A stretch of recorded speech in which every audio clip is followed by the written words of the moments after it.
Welcome back to Third Take, and today I'm going to be going over what I believe is the best receiver class ever, but basically since I've watched film, which dates back to 2020 was the first year I did it, and this is by far the deepest, definitely the deepest, and I think it's the best wide receiver class I've ever seen personally, that I've actually scouted. We're going over, I think it's 14 names today. Obviously, can't fit everyone in here. I've watched a couple shitters. Brendan Rice, to just name one. Then a couple more down the board here.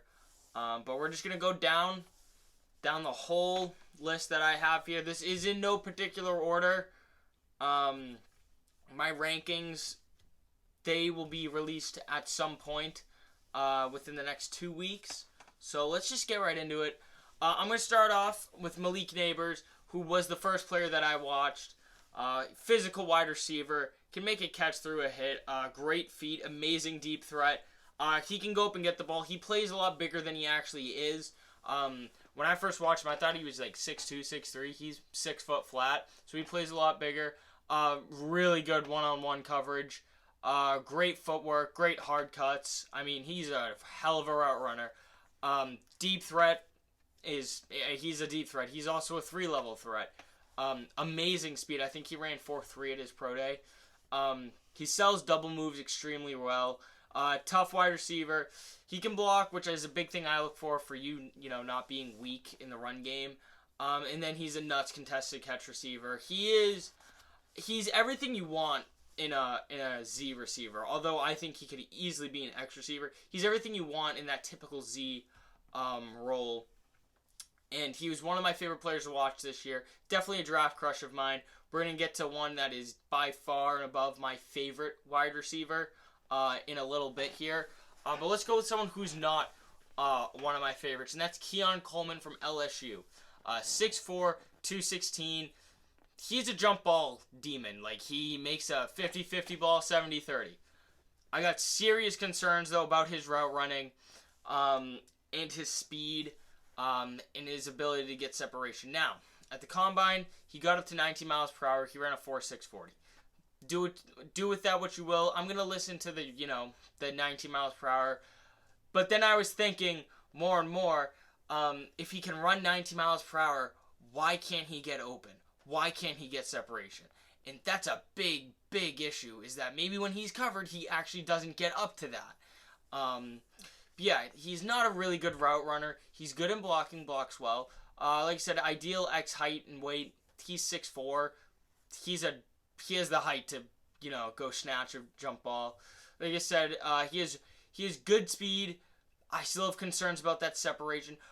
Surprisingly enough, he's moves very well in space. He's good in the open field with, some moves with some agility. Surprisingly good for a guy of his height. He wins with just pure size. And what I mean is I don't think I've ever seen him beat somebody straight off the line and just get separation out the gate. It's what my main concern is him is getting separation. Now, Martin is a big fan of his. I think he has him as his wide receiver 7. I have him as my 10 or 11. Could really flip between him and Ricky Pearsall, who we'll get to later. But I was thinking more, all right, he can run 90 miles per hour. Why the hell can't he get separation? That's a big issue, and it's going to knock him down a couple spots. Keon Coleman, like I said, if he can go up and catch every jump ball, then it won't be an issue. But that's just not possible. Although I think he is very good, and he's going to turn a 50-50 ball into a 70-30 ball, I just don't see a world where he can be super productive without getting separation. Next up, we're going to go to the wide receiver 1 of the class. It's closer than you might think. I still have Marv. Marv's my 1A, Malik's my 1B, but it's Marvin Harrison Jr. out of Ohio State. 6'4", 205. Amazing feet. I could go over my notes, which I will, but basically it's going to be he's great at everything. 50-50 balls or 70-30. Can make catches through contact, strong hands, gross release, like Devontae Adams type release. He's physical in the run game, which I'm shocked that I saw. Double moves are amazing. Like, disgusting route running. Can make acrobatic catches constantly. His body control is absolutely insane. It's some of the best I've ever seen. Moves well out in space. Amazing speed. I think he didn't even go to the pro day. He didn't run at the combine, didn't run at his pro day, but I watched like high 4.3s. Like, I'm not saying he's gonna be like 4.31, 4.32. He's probably around 4.36, 4.38, around that. Can get up there. Jump ball ability is crazy, and his ball tracking, of course, like all Ohio State receivers, is unbelievable. You know, when I first watched him, you know, it was just like, yeah, no shit, this guy's the best. Malik's very good, but Malik is that, you know, he's only 6 foot. Marv's that 6'4". Like, Marv's prime age, you agree, and that's what Marvin Harrison is. That's, like, exactly what he's like. And some people are like, my younger people, oh, that's not that good. Prime age Green was a demon. Marvin Harrison Jr. is going to be great day one. I think he's going to break the rookie receptions record if he goes to the Cardinals, because they're going to be targeting him nonstop. Next, we're going to go to Baby D-Hop here, and we're going with Rome Odunze. 6'3", 216 out of Washington. Once again, ideal X-receiver height, great speed. He does have shiftiness in the open field. People are shitting on him for some reason. There are some people out there who, I think you know who I'm talking about, who make fantasy football content and try to say Rome Odunze isn't good at football. You're a fucking idiot. You had Anton Harrison as your tackle 1. Go back to making fantasy football videos, pal. All right, you're not built for the draft. All right, Anton Harrison as your tackle 1 last year is disgusting, and having Rome Odunze being a bust is horrible. He's one of the most foolproof players in this class. I don't care if I look like an idiot down the line. Disgusting jump ball skills. I think he's the best in the class. Jump ball, I need to have it. It's really close between Keon. Like, Keon's right there, but also Rome gets separation, so I'm going to go with Rome. Amazing deep threat. He makes some of the he's up there with, like, acrobatic catches that Marvin Harrison Jr. makes. Like, it's insanity. Like, Michael Penix, there are a couple balls that people are like, what a throw by Penix. I'm like, I think Rome just adjusted really well there. I think Rome Odunze made Michael Penix Jr. look better than he actually was. Makes great catches through contact. His catch radius is disgusting. Great hands. He's a good route runner, but, you know, he doesn't have that much of a route tree. But that's just the system. They ran it up the gut and they threw a fade to Rome. When you're winning balls like that and you have that elite deep speed, you're not going to be asked to run a slant over the middle. It's a waste of a route. I think he might be my number 1 jump ball guy. I think he will be pretty easily. 3-level threat, really good in run blocking, and his ball tracking is unmatched. Right up there with Marv. He's Marv light. He's just really, really, really fucking good. Like, he's disgusting. All 3 of these receivers, they're gonna be the best in the league one day. Like, this receiver class, I'm telling you, is absolutely filthy. Next, we're going to go to Brian Thomas Jr. out of LSU, 6'4", 205. Now, when I first watched him, I watched the Bama game where he got, like, 2 catches. And I was like, what's the deal with this guy? So I didn't really like him on first watch. And then I saw him, I was just scrolling through TikTok, and I saw he had 17 touchdowns. And I thought it was a typo. I was like, no shot, he led the league, or he led in touchdowns. And he did, so I had to go back and watch a ton of games. He's disgusting, again. Big body wide receiver. He has great speed. He ran, nuts speed at the combine. I'm pretty sure it was 4.34. Great jump ball guy. Great ball tracking. 3-level threat. I know I'm, repeating myself here, but this is genuinely the best wide receiver class I've ever watched. Really good release. High points to the ball, which I love to see. He's not doing one of these, when it's there. He's like a DB. When you get to catch the ball at the highest point, that's what he's doing. He doesn't wait for the ball to come to him. He goes up and gets it. He's a good route runner. He's great in open space. He's a TD machine. He's a red zone demon. Really good after the catch, too. Brian Thomas Jr. is just another guy that's filthy. That's absolutely filthy. He is my wide. I'm going to put him officially at my wide receiver 5. There's one guy that I have over him that I could talk about for 6 hours. I could do a whole 6-hour video on him. Next, Ladd McConkey out of Georgia, 6 foot 185. I watched him fairly early on as not a joke, but funny white guy that might be athletic. He's not even sneaky athletic. He's just flat athletic. I'm pretty sure he ran a 4.39 40, something close to that. He's elite after the catch. He's super shifty, great hands, really good speed, blocks really well. That's where that grit comes in. Great feet, elite route running. Like, he's up there with like Marv and like Malik for like elite route running. Like, he's so good. Everyone's seen that video of him like doing the stutter and go, the stop and go. Like, come on, like that's filthy, and that's what you're getting with Ladd McConkey. Great route tree, gets tons of separation. Keon Coleman wants this guy separate. He'd pay a lot. He'd actually do a lot of things to get Ladd McConkey's ability to separate. Makes catches through contact. Great agility. He can make jump ball catches. He's up there for my... he's in that second tier of wide receiver, which we'll get to. Second, maybe third tier, but he's like my wide receiver 7, I think, right now. But I think he can be an X receiver. He positions himself really well, finds a soft spot in zone. They're your white things, your white guy, slot receiver, finding the soft spot in zones. And then he breaks tackles. Like, Ladd McConkey, again, he'd be a 1. He'd be like wide receiver 2 in a lot of classes. I would probably put him over JSN last year. I'm not so sure I'd put him over Zay. I don't think I would, but I'd probably put him over JSN last year. And next, we're going to get to my favorite receiver. Not the best, by far he's not the best, but he's my favorite. It's my wide receiver 4. It's Adonai Mitchell out of Texas, 6'4", 196, gets tons of separation, blocks really well, ideal X receiver height, shifty in open field, great route runner.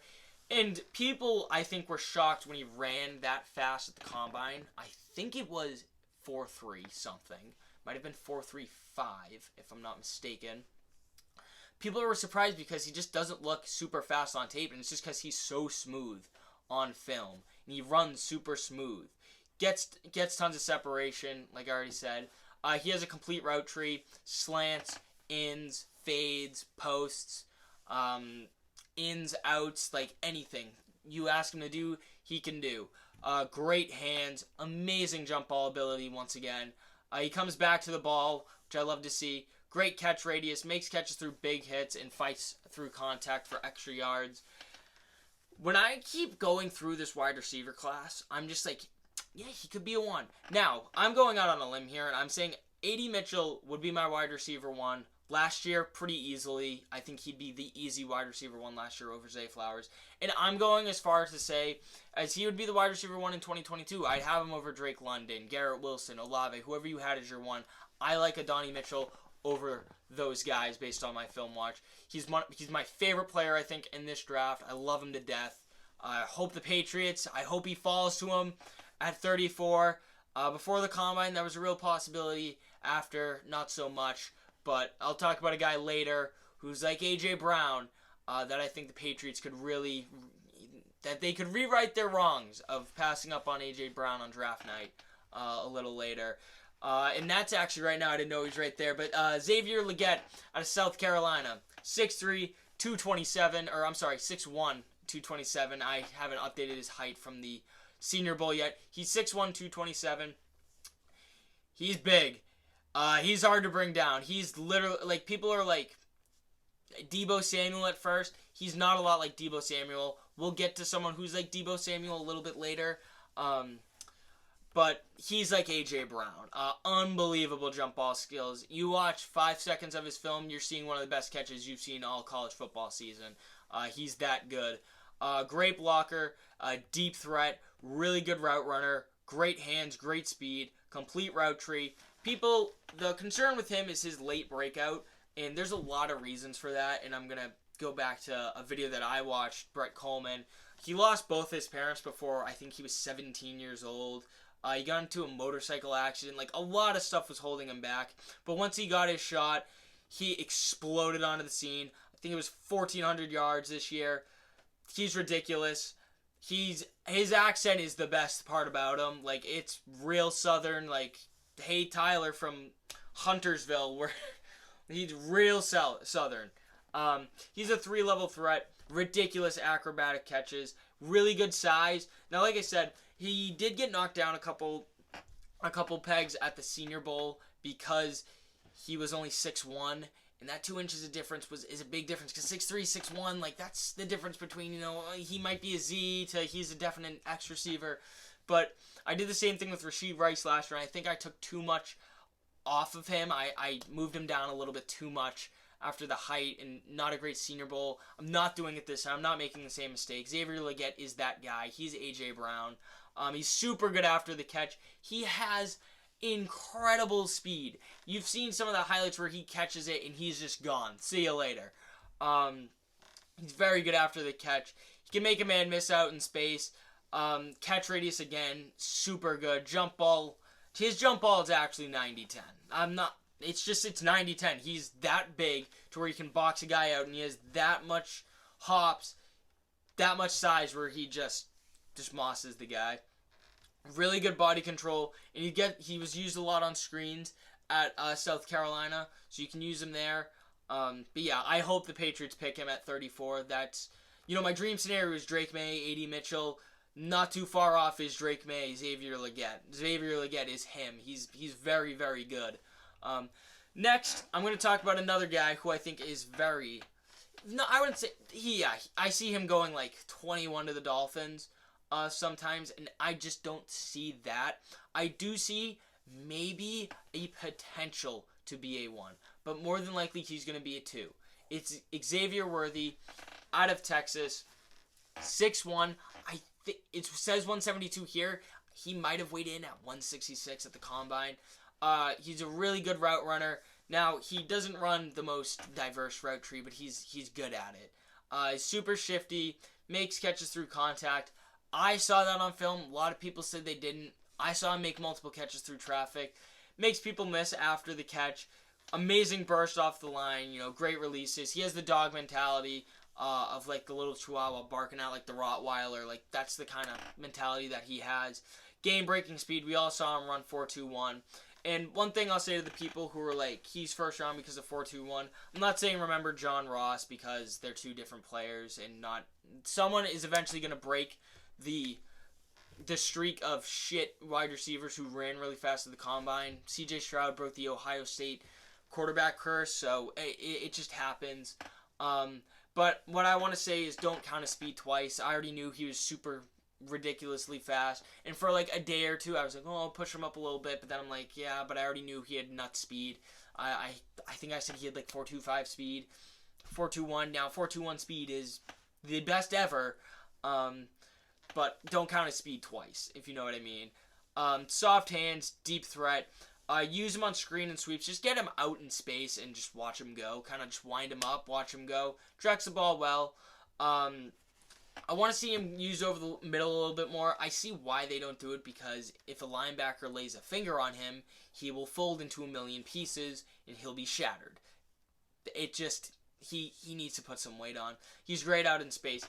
He's getting overrated. I think I have him as my wide receiver either 13 or 14. Let's see here. Yeah, he's probably my wide receiver 14, which is where I cut off the you're good at football. And we start getting into the shitters. But next we're going to talk about a guy I think who has a lot of potential here, and that's Jalen Polk out of Washington. 6'2", 205, really good hands. Against Oregon State, he had a couple drops, but really good speed. He gets good separation, makes tough catches, strong hands. He actually crossed up my boy, Kyrie Jackson, who I love. I think he's a first-round pick. I like him better than Kool-Aid McKinstry. That's a whole different argument. For another day that if you've watched the mock drafts, you'd see. But yeah, he routed him up for a touchdown in that Oregon game. He's agile in the open field, super athletic, really good route runner, and he has a good catch radius. I think Polk will be a very good 2 in the NFL. He has the size to be a 1, and I think on a shit team he could be a 1, on like a mid team. Like, on a Panthers team, I think he'd be the 1 there. Maybe on, like, a Green Bay, he'd be a 1. I'm trying to think of teams here. Like, the Chargers right now, he'd be their 1. But, like, realistically, he's going to be a really good 2. Maybe, like, I'm not saying it's not a comp, Mike Williams, because it's not an accurate comp. But, like, Mike Williams level, like, wide receiver 2. Maybe not T. Higgins wide receiver 2, but, like, like Mike Williams, like wide receiver too. That's going to be his role. But really good, again, in my top 14 for receivers, which huge praise this year. If you make it into that top 14, you're very, very good. Like I said, I think there's about 10 ones in this class, maybe 11, that I think could be ones in the NFL. Next up, another, it's my guy, Slick Ricky Pearsall, out of Florida, 6'1", 190. I think when I watch this man, just the mannerisms of him and him running his routes, him even getting out of bounds. I know it sounds so silly to say, but the way he got himself out of contact on the sideline just reminded me of Cooper Kupp. It was like I was watching Cooper Kupp in college. Ricky, gross route runner. He has really good speed. Finds a soft spot in zone. Let's get all the white stuff out of here. Like, find zones. Oh, he's tough and gritty. Yeah, he is. Disgusting release package. Amazing ball tracking. Blocks really well downfield, which is nuts. Gets tons of separation. Makes contested catches. I'm pretty sure it was Charlotte he made that nuts one-handed catch between the two guys, where he got lit up but still made the catch. It's probably one of the best catches I've ever seen. Makes big-time catches, really good hands. Like I mentioned, that nuts catch when he got cracked. He can take a hit, really good acceleration, super quick feet. The one negative he needs to get his head around quicker. It pisses me off so much. It's why I don't like Nate Wiggins. There are other reasons. The fact that he probably couldn't tackle a fucking rose bush because he's so light. But he needs to get his head around quicker to find the balls. Like, he's like here and it's last second, like, which I guess you kind of want. But also I've seen him just brick a ball or two by not getting his head around. He is a 3-level threat. You can use him on screens and sweeps. He can make acrobatic catches, and I think he can play on the outside and the inside. Ricky Pearsall, love him. Whoever gets him is going to get a target demon. He's gonna get a lot of targets in that slot, which is more than likely where he'll start out. But yeah, I think he's Cooper Kupp light. Very light. I'm not saying he's going to go, but like that archetype, I saw Cooper Kupp. I saw like a little light Cooper Kupp. If anybody wants to do a different comp that's kind of like Cooper Kupp, go ahead, but that's what I saw. Okay, let's talk about the actual Deebo Samuel of this draft class, and that's Malachi Corey out of Western Kentucky. He's 5'11", 210. He's built like a bowling ball, and my God, he is. He breaks like 4 tackles a play. It's insane. He has track speed, gets separation. He's a former running back, elite footwork, can't bring him down. He's deadly after the catch. He's a yak king. Like, it's insane. Like, first play I saw, screen to the outside, 70 yards after like 3 broken tackles to the house. He's nuts. I do want to see him improve over the middle and actually catching balls out over the middle. I know it's crazy to sound that I'm super high on him, and my main thing is like, I need you to actually catch the ball through contact. It's kind of what a receiver needs to do. But like, don't use him that way. Use him as your Deebo Samuel, and then he'll get like comfortable and he'll be able to make those catches. Work him in. Screen demon, super explosive, super shifty. And listen, I know when I said Western Kentucky, you're like, okay, who is this guy playing? Yeah, he played Louisiana Tech. And what? Yeah, he played Ohio State. All right, and he got 100 yards against them. So competition isn't really a big worry of me. Hard runner, can take a hit, great juke move. He cuts really well. He's really, really good. He's one of my favorites in the draft. He's Deebo Samuel. Like, people say there's a Deebo Samuel in this class, and most of them are usually bullshitting. They're not this year. I am not this year. Malachi Corley is Deebo Samuel. That's who he is. Like, use him that way. Use him at running back. You're going to have success. Okay, next up, Malik Washington out of Virginia. 5'8", 194. Very good route runner. Makes catches through hits. Great hands. Pretty sure he had 1,400 yards this year, too. Really good. Gets involved on sweeps and screens. Breaks tackles. He's built. He's like a little muscle hamster. Like, he's built. He's built. Fights for extra yards. Short route demon. Really good release. Great burst. And his jump ball skills, for only being 5'8", is absolutely insane. I'm pretty sure he had who did he have a higher contested catch rate than? I think it was one of these higher guys. It honestly might have been Leggett. I forget. Legette's was nuts, but Malik Washington for being 5'8", his contested catch rate and jump ball rate is absolutely insane. It's nuts. What his contested catches. And listen, I think he's going to be a second round guy. If a team somehow gets him in the 3rd to 4th round, steal the draft. He's really, really good. I love him. Martin really found him first, and I watched him. Very impressed. Malik Washington, another just really, really good receiver in this class. And then lastly, one of my guys, Javon Baker out of UCF. 6'1", 208, elite ball tracking. Now, imagine Keon Coleman's jump ball ability, but imagine he got separation too. And a lot of people, like Martin, will say, that's Calvin Johnson. I'm not saying he's Calvin Johnson, because he's like my wide receiver 8. It's not crazy talk. I'm kidding, of course. But, you know, Javon Baker, elite ball tracking, insane contested catches, nuts catch radius, amazing hands, great deep threat. He has good, not great speed, good route runner. He's amazing jump ball receiver. He gets separation. He's what Keon Coleman's supposed to be. What I hear about Keon Coleman, I see Javon Baker. The reason I watched Javon Baker is because I saw I was like, this guy's a lunatic. He had Javon Baker as like his wide receiver 4. Now listen, I wouldn't personally do it, but also I could see why he would be someone's wide receiver 4. Now, do I think they're still batshit crazy for putting him over A.D. Mitchell and Brian Thomas? Yes, but after that, you could make a debate for over Legette, over Ladd for me. Like, he's my 9, I think. He's either my 8 or 9. Not really sure. I have to do a whole updated rankings. But, yeah.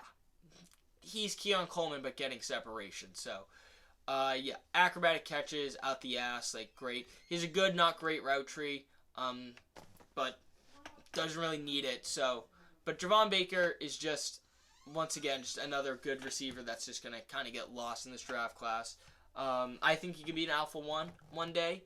Not sure if that day's, you know, his rookie year, as he'll probably be drafted in, I think he could go as early as, I would say 34 to the Patriots, to as late as probably like the middle of the 3rd round. But overall, you're getting a very, very good player here with Javon Baker. If you do take him, if your team takes him, you know what you're getting. You're getting an absolute jump ball demon. And that's going to conclude my wide receiver episode here. This is the best class I've ever watched.